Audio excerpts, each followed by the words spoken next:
Bonjour à tous, à toutes, et bienvenue sur Aero Masterclass pour un petit topo sur le DC-10 et ses catastrophes. Vous remarquerez que j'ai mis catastrophe entre guillemets. Il y a effectivement des vraies catastrophes aériennes dont nous allons entre autres parler, mais il y a aussi d'autres catastrophes qui ont trait à la réputation de l'avion et en fait à la façon dont il fut placé sur le marché. En fait, le DC-10 est un avion intéressant, souvent mal compris, et dont la réputation a beaucoup souffert de par certains accidents, ce qui fait qu'en fait, il n'a pas eu le succès escompté, même si, comme nous le verrons très brièvement vers la fin, il a en fait très bien volé pour nombre de compagnies aériennes. Alors, comment est-ce que l'on situe le DC-10? Le DC-10 fait partie de la première génération des gros porteurs, donc à la suite du Boeing 747, et c'est dans cette optique donc on doit parler de l'histoire de cet avion. En effet, dans les années 60, alors c'est juste pour donner une petite évaluation générale, dans les années 60, il y a évidemment le doublement du trafic aérien grâce au premier jet, notamment les Boeing 707, comme celui que vous voyez au premier plan. Les compagnies estiment que peut-être vers les années 70, il y aura donc encore un doublement de la capacité aérienne. Et c'est pour ça que, par exemple, Boeing met en chantier le Boeing 747, à l'origine un projet militaire, mais qui reçoit donc nombre de commandes de compagnies aériennes qui se disent « Ah, bah, c'est très bien, au lieu d'avoir 150, 170 passagers dans un 707, on va doubler ça avec 350 passagers au moins. » Et c'est ainsi que Boeing propose et que Pan Am, la première grande compagnie aérienne américaine à le commander, décide de la construction en 1966 du Boeing 747. Il peut emporter 350, 450 passagers. Il y a même eu certains records avec presque 600, voire plus de 600 passagers emportés dans une version classique de l'avion. Bon, c'est très impressionnant tout ça. Mais il y a beaucoup de compagnies qui passent commande, mais pourquoi passer commande? Parce que ça fait de la bonne publicité d'avoir le plus gros avion du monde, évidemment. Mais il y a des gens qui sont un petit peu inquiets, notamment un certain Frank Kolk ou Francis Kolk. Francis Kolk était un des grands patrons des American Airlines, une des plus grandes compagnies domestiques américaines aux États-Unis dans les années 60, qui existe encore d'ailleurs, mais maintenant en compagnie aussi internationale. Et M. Kolk regarde la taille du Boeing 747 et il dit « mais c'est complètement bidon, ça ne va pas, c'est beaucoup trop gros ». Et en fait, à plusieurs reprises, il s'acharne sur le directeur de la compagnie en lui disant CR, c'était CR Smith, CR, il est beaucoup trop gros, ça ne va pas aller, on ne va jamais réussir à remplir ça sur un Chicago-Los Angeles ou un New York-Los Angeles. C'est ça dont nous avons besoin. Ce qui serait mieux, c'est d'avoir un truc très large, comme le 747, mais quand même un petit peu moins gros, peut-être avec deux moteurs, ça nous permettrait de faire des économies de carburant. Ce qui est intéressant qu'ils disent ça, parce qu'à l'époque, en fait, le carburant n'est pas très cher dans les années 60. Il commence d'augmenter, mais on n'est pas encore aux fameuses crises du pétrole des années 70. Enfin bref, Kolk écrit des mémorandums et essaie d'influencer plusieurs des compagnies constructeurs. Il n'y arrive pas très bien. Lockheed l'écoute, Douglas, qui est en fait en train de fusionner avec la compagnie McDonnell pour faire McDonnell Douglas l'écoute.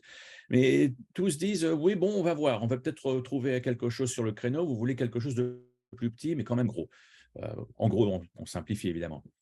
Et ben, la solution, c'est effectivement ce qui s'appelait à l'époque un bus de l'air, Bus in the Air, Airbus, mais pas celui que l'on croit, qui est sous la forme du DC-10. Et c'est ainsi que, par exemple, à l'aube des années 70, sur cette carte publicitaire, on voit en fait la flotte d'American Airlines, très fière. Ils la peignaient toujours en couleur métallique.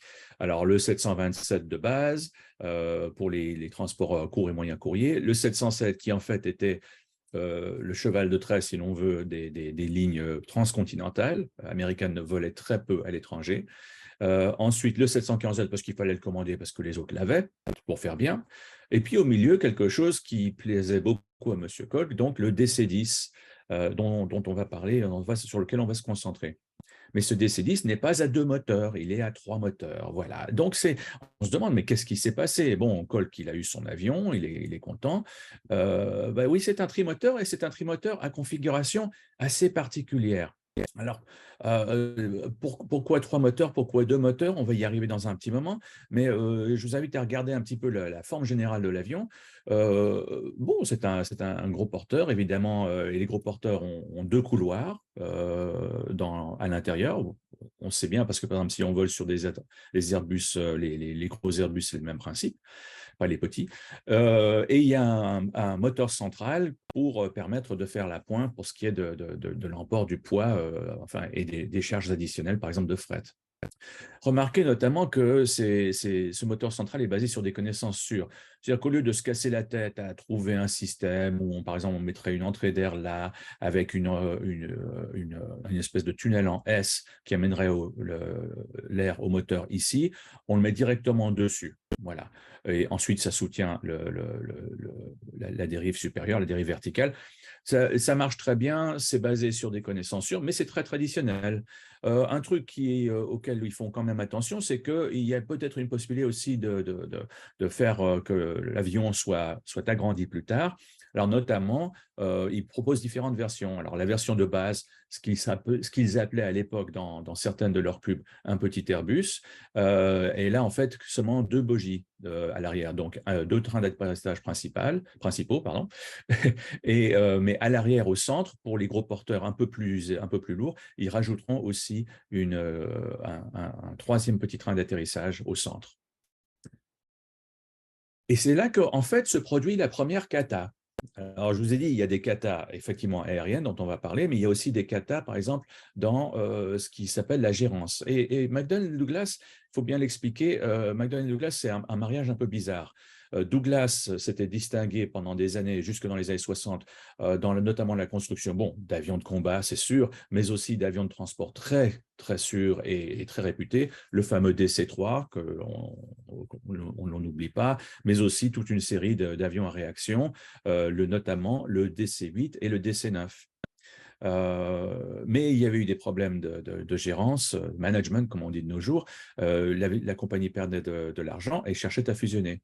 McDonnell, ils étaient connus pour avoir fait des avions de combat, le Phantom, plus tard le F-15, etc., etc. Donc, c'est un peu des cultures un peu différentes qui se marient, mais avec l'accent mis sur, notamment au travers de McDonnell, le besoin d'économiser et de faire vite. Voilà. Donc, on regarde ce qu'on peut obtenir de la concurrence, on regarde ce qu'on peut faire rapidement. Et c'est pour ça que, par exemple, en partie, ce dessin un peu traditionnel et moins élégant du deuxième réacteur au milieu sur le fuselage et soutenant la dérive verticale, ça s'est fait un petit peu, c'est pas à la va-vite parce que c'est très bien dessiné, c'est bien conçu, mais on se dit au fond, pourquoi compliquer les choses? Ça nous économisera des sous. Voilà. Et en fait, on ne regarde pas aussi quelle est la concurrence. Quelle est la concurrence? Eh ben, la concurrence, c'est Monsieur Paul, vous savez, dont j'ai parlé tout à l'heure, qui était allé voir donc McDonnell Douglas pour American Airlines. Et puis, il était aussi allé voir la compagnie Lockheed. Et Lockheed avait fait des avions de transport dans son temps, mais en fait, dans les années 60, ils étaient beaucoup plus axés sur des avions militaires, notamment certains projets ultra secrets comme le SR-71, le Blackbird, des choses comme ça. Mais Lockheed, en fait, a une très grande expérience dans l'ingénierie. Simplement, ils n'ont pas encore construit ce qu'on appelle les jets, les avions à réaction.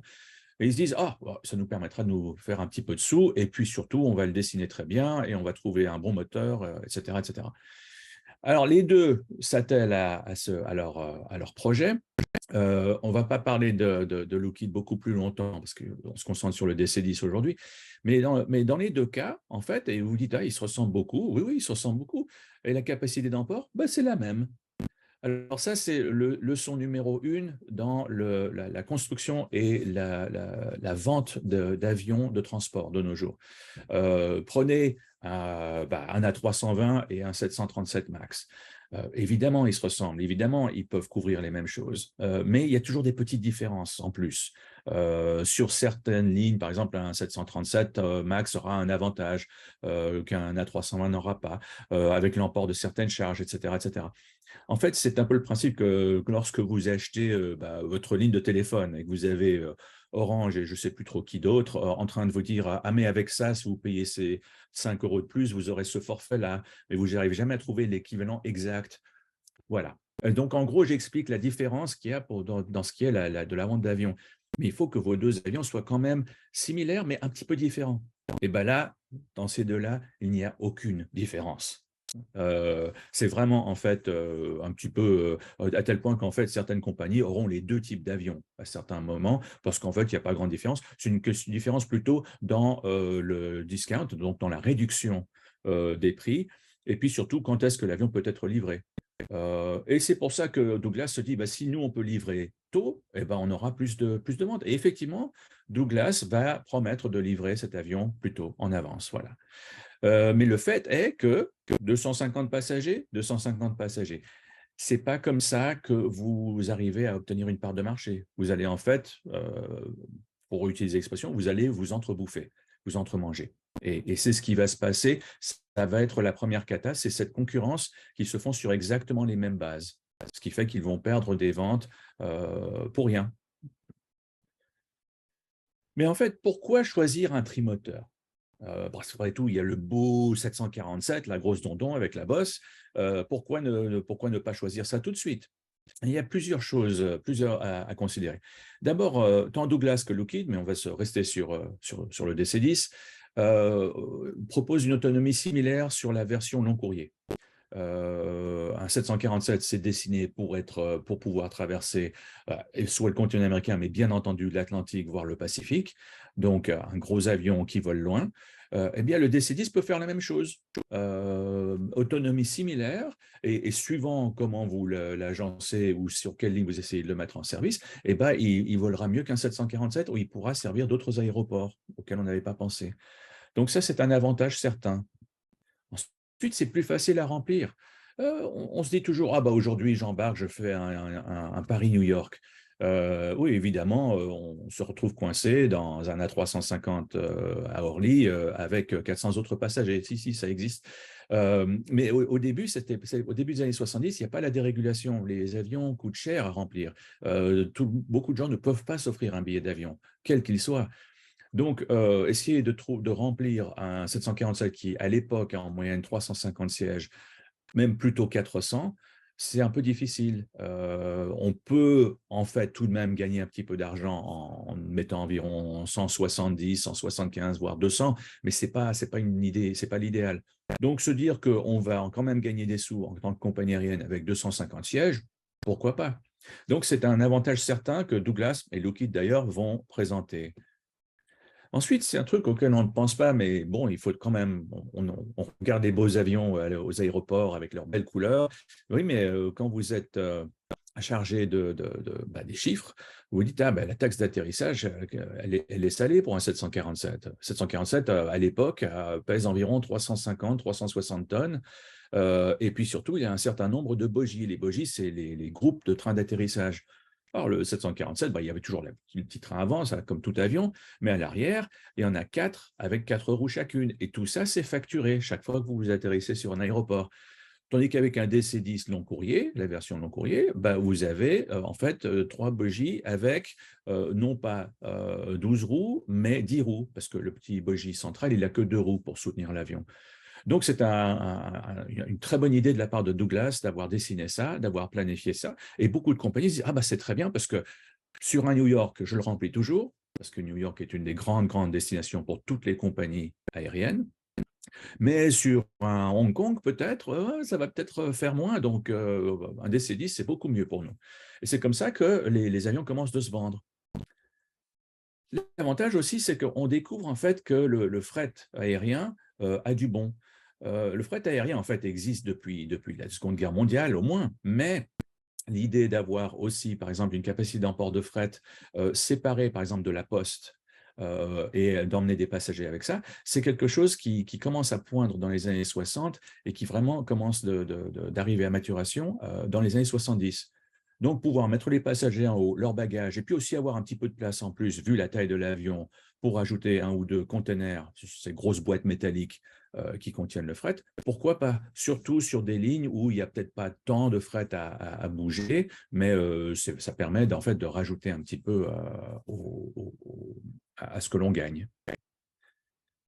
Et enfin, c'est la dernière raison pour laquelle en fait on a fait un trimoteur et que les compagnies ont accepté le trimoteur plutôt qu'un avion à 2 moteurs.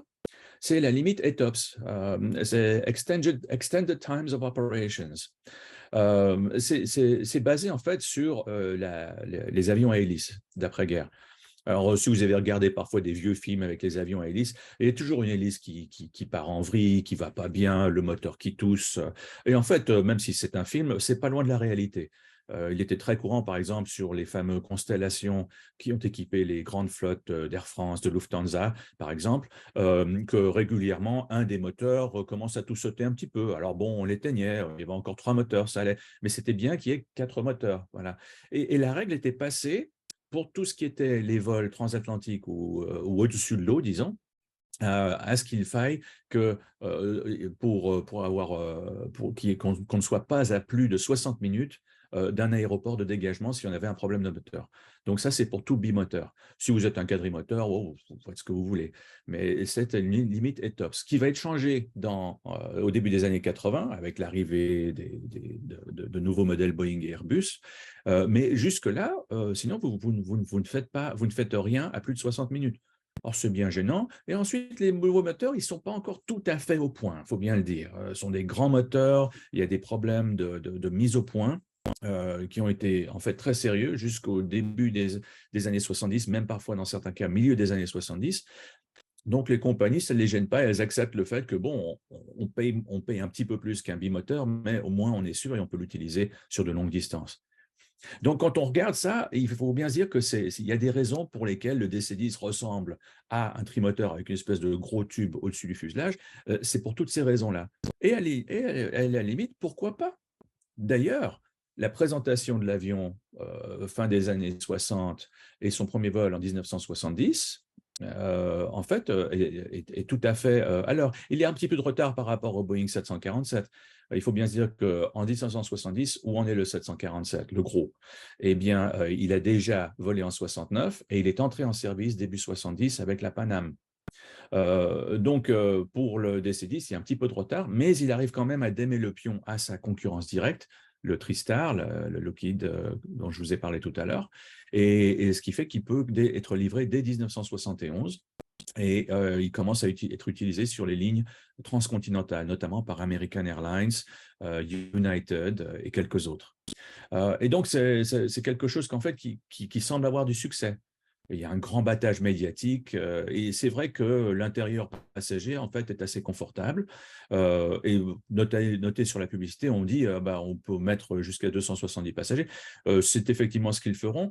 C'est encore un système à 2 classes. La classe business, la 3e si vous voulez, pour ce qui est un peu, si l'on veut, une première classe réduite. Enfin, c'est ainsi qu'elle fut décrite quand elle a été introduite.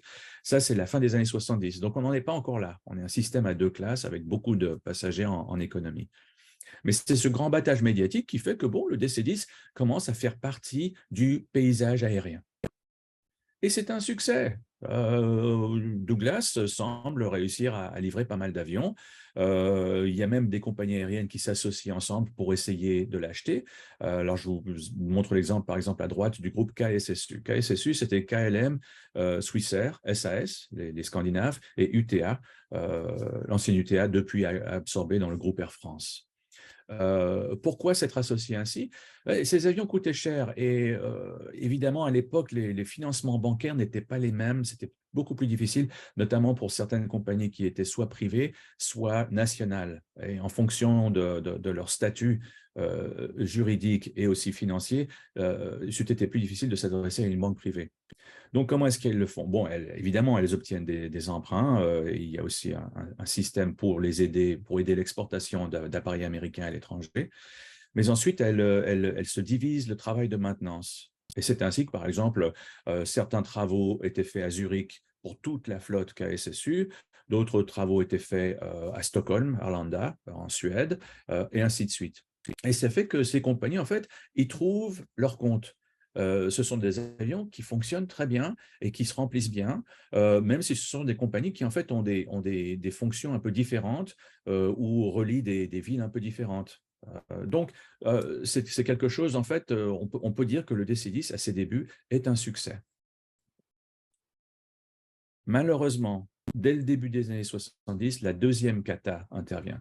Et cette cata, ce sont les vraies premières catastrophes associées au DC-10, ce sont les accidents de 1972 et 1973. En 72, le premier accident intervient auprès d'un appareil d'American Airlines alors qu'il est en vol, et le second l'année suivante, tout près de Paris. Et dans les deux cas, d'abord, on peut parler de l'accident de 72, eh bien, il s'agit d'un problème de conception, notamment pour ce qui est de la porte cargo que vous voyez ici. Cette porte cargo, en fait, doit être fermée et ensuite vérifiée, mais il semble qu'il y a en fait un système de jeu qui ne fonctionne pas toujours très bien, ce qui fait qu'au lieu que ça refuse de se fermer et qu'il faille refaire la manœuvre, on peut en fait, un mécanicien ou un bagagiste peut tout simplement forcer la porte à se fermer. Mais ce faisant, il risque de, évidemment, plier certaines barres de métal à l'intérieur, et en fait, cette porte cargo ne sera pas complètement scellée. Donc ça, c'est la première partie du problème. Et c'est ainsi que, par exemple, l'accident en Ontario, au-dessus de l'Ontario, au sud du Canada, sur le vol American 191 en 1972, révèle en fait un gros problème. C'était un mécanicien qui avait simplement fait son boulot, mais ça ne permet pas très bien. Et au lieu d'essayer de refaire la manœuvre, il force la porte à se fermer. Et ce faisant, en fait, il bloque la porte, mais il ne la scelle pas. Ce qui fait que sitôt que l'avion arrive à une altitude de dépressurisation, la porte s'ouvre soudainement et disparaît. Entre-temps, tout ce qui se trouve à l'intérieur, évidemment, s'échappe. Et en plus, juste au-dessus, le sol passager, passenger floor, que vous voyez ici, se fend. Et en fait, il y a un gros trou qui apparaît. Heureusement, aucun des passagers ne tombe dans ce trou. Il y a environ 9 blessés parmi les passagers légers et 2 blessés parmi les hôtesses, de nouveau légers. Le pilote arrive à se poser. Et en fait, l'enquête révèle donc ce problème de porte. Mais le FAA, Federal Aviation Administration, ne considère pas que ce soit quelque chose qui ait besoin d'être nécessairement réparé immédiatement. Il pense que bon, c'était juste une erreur de manutention, si vous voulez. Or, 2 ans plus tard, c'est exactement le même problème qui va se produire sur cet avion photographié. D'ailleurs, c'est l'avion qui a eu l'accident à Ermenonville le 3 mars 1974. Alors évidemment, si on est en France, peut-être certains de vous avaient la cinquantaine comme moi, eh bien on l'a vécu enfant, mais on l'a vécu tout de même. Ça a fait les choux gras des médias, de Paris Match. Et que s'est-il passé? Qu'est-ce qui explique que dans ce cas-là, avec Hermon-Neuville, malheureusement, ce fut une catastrophe totale? L'avion décolle d'Orly, il a 346 personnes à bord, c'est vraiment un Airbus, on a mis plein de gens en plus parce qu'il y avait eu des vols annulés, donc Turkish avait dit bah, on va les prendre pour aller à Londres. Voilà, c'était une liaison courte. Et au moment de la montée, la porte s'ouvre et dépressurisation, et le pilote n'a plus le contrôle et s'écrase. Et 346 morts dans la forêt d'Ermenonville. Qu'est-ce qui explique la différence? Le problème, c'est que ce n'était pas simplement la porte qui avait été mal dessinée, mal conçue. La dépressurisation avait évidemment brisé le sol passager. Dans le cas de l'avion de Turkish Airlines, 6 passagers avaient été précipités dans le vide. Leurs corps seront retrouvés à une quinzaine de kilomètres du point d'impact principal, dans la forêt. Mais en ce faisant, il avait en fait sectionné les câbles de contrôle de la queue de l'avion. Et c'était à une époque où Douglas n'avait pas considéré nécessaire de doubler le nombre de câbles pour contrôler l'appareil. Donc, s'il y avait une partie des câbles sectionnés, on pouvait encore contrôler l'arrière, donc les commandes de montée et de descendre, de par les câbles supplémentaires. Ça n'avait pas été installé propre, comme il faut. Ils avaient tous été placés sur le sol, au lieu d'en placer quelques-uns sur le sol et quelques-uns peut-être dans le plafond. Il y a beaucoup de place dans le plafond, des gros porteurs d'ailleurs. Donc, cette erreur de conception avait amené la mort de 346 personnes. Alors évidemment, McDonnell Douglas va effectuer les réparations Mais effectivement, ça avait été quelque chose qui avait beaucoup choqué l'opinion publique. Par image, notamment, titrait, ils en faisaient leur chou gras tout en montrant des photos très difficiles d'ailleurs du site. Est-ce que l'on doit se débarrasser des gros porteurs? C'est vrai que c'est le début de l'ère des gros porteurs et on se dit, bah, s'il y en a un qui s'écrase, tout de suite 300 morts ou plus comparé à ce qu'il y avait avant. Mais en fait, le problème est mal posé. Ces avions gros porteurs, en fait, une fois que leur péché de jeunesse, si l'on peut les appeler ainsi, euh, sont, sont, sont réparés, eh bien, en fait, ils volent très bien.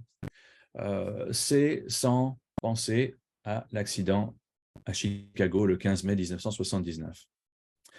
Alors, on pourrait appeler ça la catastrophe numéro 3, et dans un sens, elle l'est. Le gros problème, c'est que 5 ans après l'accident d'Hermenonville, avoir cet accident est évidemment aussi photographié. Un photographe qui se baladait voit l'avion tomber et immédiatement saisit son appareil photo. De nouveau, évidemment, ça fait la couverture de Paris Match, enfin, ça fait la couverture de magazines du monde entier. On se dit, ah ben c'est le DC-10, c'est comme l'autre avant, ah oui, etc. La réputation du pauvre DC-10 en prend encore pour son grade. Combien est-ce sérieux? En fait, lorsqu'on regarde qu'est-ce qui s'est vraiment passé à Chicago le 15 mai 79, on se dit, oh bah, faut attendre de voir. Oui, mais quand même, il y a 273 morts. L'avion est tombé en fait sur un site de camping et en fait, beaucoup de gens commencent à s'inquiéter à ce sujet à tel point que tant qu'on ne sait pas ce qui a causé la catastrophe, eh bien le FAA, cette fois, décide, on a été un petit peu gentil en 72, on a simplement fait faire des réparations en 74, cette fois-ci, on enlève le retrait on retire pardon, le certificat de navigabilité. Certificat de navigabilité, c'est ce qui permet à un constructeur de dire, voilà, on a tout vérifié, tout va bien, on vous le vend, ça marche. C'est le principe pour tout avion qui existe. Quand le Concorde a eu son accident en 2000, le retrait du certificat a fait qu'ensuite, il n'a plus volé avec des passagers le temps que toutes les réparations soient faites pendant, et cela a duré plus d'une année d'ailleurs. Donc c'est le même principe là. Alors vous avez des flottes entières d'avions qui sont cloués au sol. Ça fait très mal à des petites compagnies comme Swissair, qui a une cinquantaine d'avions, dont 9 qui sont des DC-10. Donc, ils louent des avions à droite à gauche. L'assurance joue évidemment, mais tout de même, c'est quelque chose qui fait mal. Lufthansa, la même chose, KLM, et ainsi de suite. Et enfin, on découvre quelle était la cause, et en fait, le certificat de navigabilité est rendu. C'est une erreur d'entretien, tout simplement. Alors, cette erreur d'entretien, on se dit, mais c'est pas possible. Est-ce qu'on ferait ça aux États-Unis? Oui, oui, oui, bon, tout à fait, pourquoi pas, hein. Alors, et ça, c'est pris d'un livre qui raconte un petit peu la catastrophe.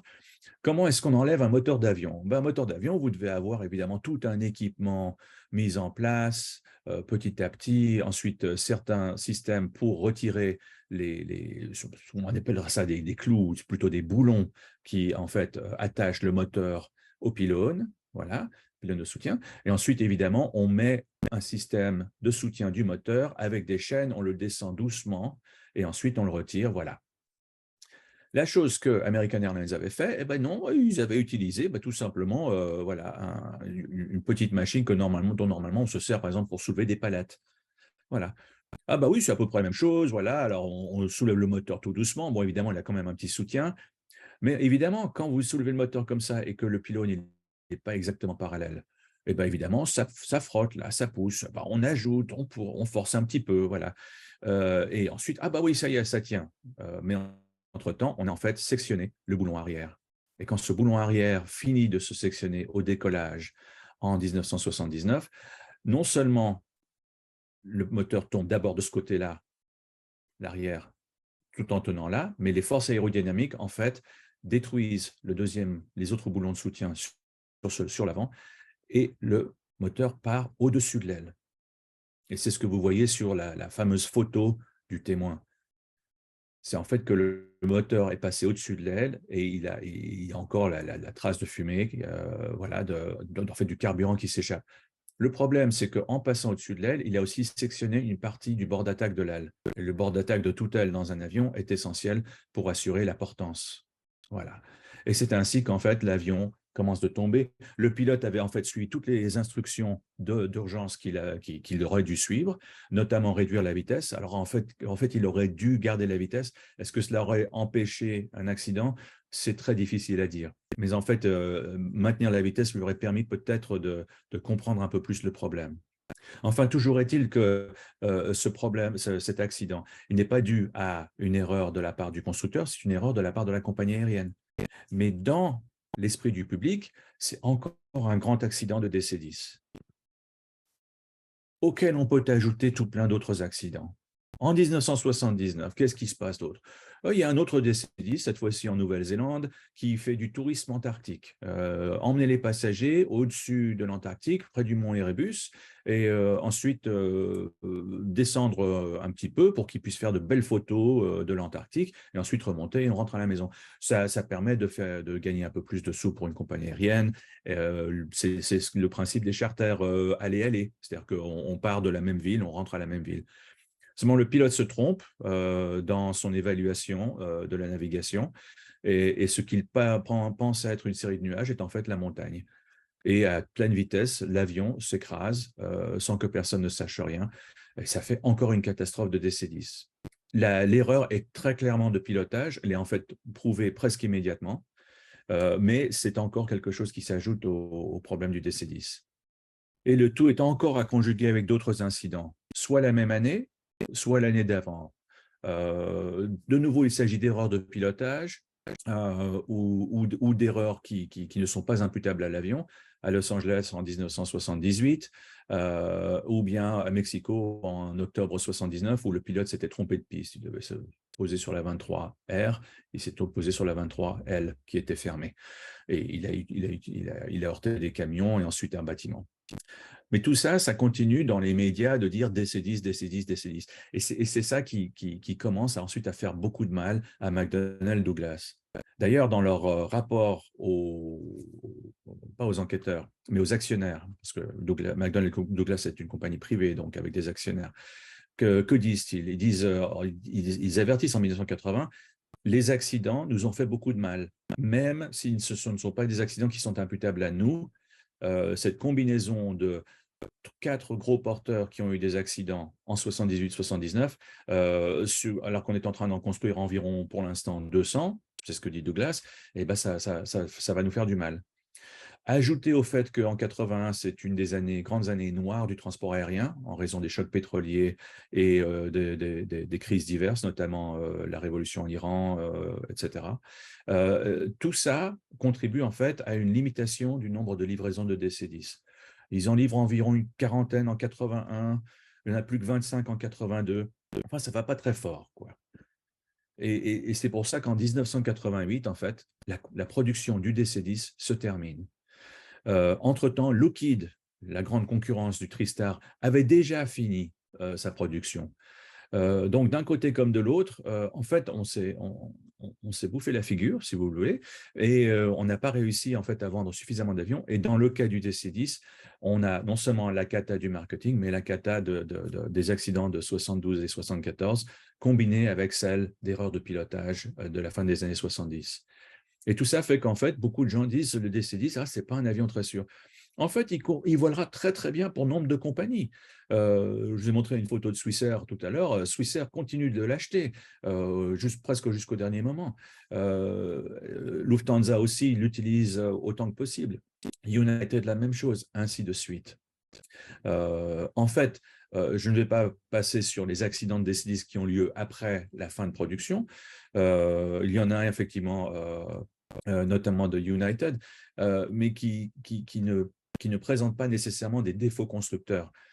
Donc, le DC-10, en fait, continue de rendre de bons services, à tel point que son dernier vol passager n'aura lieu qu'en 2014. Donc, il faut bien se dire qu'il a encore continué d'avoir eu de belles années, notamment auprès des compagnies charter. C'était un avion relativement bon marché, et à partir du moment où il était hors de production, il n'y avait pas beaucoup de concurrence ce qu'on appelle les compagnies majors, c'est-à-dire celles que vous voyez ici. Donc, beaucoup de compagnies charter pouvaient se l'offrir, et en fait, il offrait de bons rendements, même s'il commençait évidemment à avoir un petit peu d'âge. Il sera succédé en fait par le MD-11. Et c'est là qu'on voit peut-être ce qu'on pourrait appeler la dernière cata de McDonnell Douglas. McDonnell Douglas, pendant des années, avait pensé faire un nouvel avion pour remplacer le DC-10 ou rajouter à sa palette d'offres. Et pour finir, il s'était décidé de faire du nouveau avec du vieux. Donc, on prend un DC-10, on refait l'aile, on la revoit, on change les moteurs, effectivement, on rajoute de l'électronique, et ça vous donne un MD-11. Et pas mal de compagnies l'achètent tout de même. KLM, Swissair, donc certains anciens qui avaient pris l'habitude du DC-10, je dis pourquoi pas le MD-11, parce que comme ça, on peut former nos pilotes dessus très facilement. Mais le MD-11, tout comme le DC-10, est un avion un peu bâclé. Le DC-10 avait eu son bâclage dont on a parlé. Le MD-11, il y a des problèmes notamment, c'est très complexe à manœuvrer, notamment à l'atterrissage. Il y a eu des grands accidents, notamment pour les compagnies cargo. Son centre de gravité aussi complique les choses. Les instructions sont aussi bâclées. L'accident du Swissair 111 en 1998 montre que les pilotes, même s'ils savaient ce qu'il fallait faire, avaient une checklist d'urgence qui durait au moins 5 minutes, alors qu'ils n'avaient environ que 2 minutes. Donc, ce genre de choses, en fait, révèle un backlash certain. Et en fait, c'est le chant du cygne de la compagnie McDonnell Douglas, qui, à partir de cette offre aux compagnies aériennes où le MD-11 révèle qu'en fait, il n'a pas, par exemple, la capacité d'autonomie qui avait été promise, eh bien, ça sonne le glas de la compagnie qui fusionnera avec Boeing en 1995. Et pourtant, une compagnie continuera de voler avec des compagnies cargo. Pardon, mes photos se sont mélangées, c'est pas grave. Donc, il continue d'avoir du succès. Pourquoi? Parce qu'il a une capacité d'emport remarquable et de nouveau avec juste 3 moteurs. Notamment, ça a fait les beaux jours de la flotte cargo de Lufthansa jusqu'à un certain jour en 2020 où beaucoup de ces avions ont été cloués au sol pour ne plus revoler. Donc, si l'on considère le D6, on se dit, oui, bah, il a eu du succès. C'était en fait un des premiers Airbus. Mais pourquoi ne pas l'avoir essayé avec 2 moteurs? Alors ça, c'est le petit épilogue que je vous propose pour conclure aujourd'hui. Vous avez ce photomontage que vous voyez là, avec effectivement les DC-10 alignés comme à la parade. Ils sont en préparation de livraison. Mais vous avez aussi une photomontage avec un DC-10 manipulé et il n'y a pas de troisième moteur, c'est le DC-10 Twin. Voilà. Donc proposé pour les vols au-dessus du continent, transcontinentaux, où c'est ce qui permettrait effectivement d'économiser pas mal d'argent. Et ce qui est intéressant, c'est qu'il y a nombre d'études qui existent de ce DC-10 Twin et Douglas ne se décide jamais à l'offrir pour de bon. C'est toujours des projets proposés. Alors qu'en 72, il y a un certain Airbus A300 qui s'envole de Toulouse pour la première fois. Et ce qui est marrant, c'est que Kolk, Monsieur Kolk, pour revenir à lui, avait eu son influence sur Lockheed et McDonnell Douglas. Il avait dit, faites-moi un avion qui ait 2 moteurs et qui soit gros, mais pas trop gros. On en a parlé. Et Lockheed avait fait ça, c'était le CL 1011. Il n'est pas venu, il n'a pas tenu, c'est devenu le Lockheed L1011 TriStar, trimoteur. Douglas avait fait la même chose que vous voyez là, et même plusieurs variations. Et en fait, ça, c'était ce qu'on appellerait presque la machine de Kolk. Et bien, la machine de Kolk donne un autre résultat. Et c'est là qu'il y a l'histoire est désormais connue, mais un certain Roger Béteille de Sud Aviation Aérospatiale rend visite à M. Kolk aux États-Unis. M. Kolk lui explique un peu le topo de ce qu'ils veulent. Et en fait, il retourne même voir M. Kolk au début des années 60 en disant voilà, on a Airbus, etc. Et la réaction de M. Kolk est vous êtes des gens très gentils, très sympas, je vous aime bien, mais votre truc de coopération, là, européen, compliqué, ça ne va jamais marcher.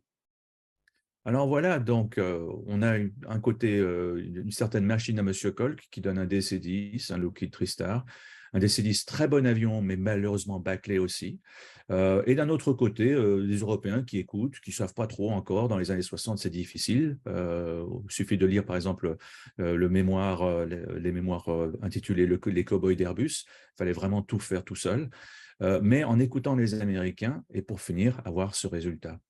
Donc, je sais que c'est un peu bizarre de finir une petite présentation sur le DC-10 avec une photo d'Airbus, Mais ça fait aussi partie de la gestation, de la préhistoire de la compagnie Airbus. Cette vidéo de Guillaume de Sion sur les décennies, c'est maintenant terminé. Surtout, vous n'oubliez pas de liker et de vous abonner pour nous faire super plaisir, d'une part. Et aussi, surtout, pour que les algorithmes de YouTube ils sachent que c'est une super vidéo et donc la présente à plein de monde et que ça augmente l'audience. Merci.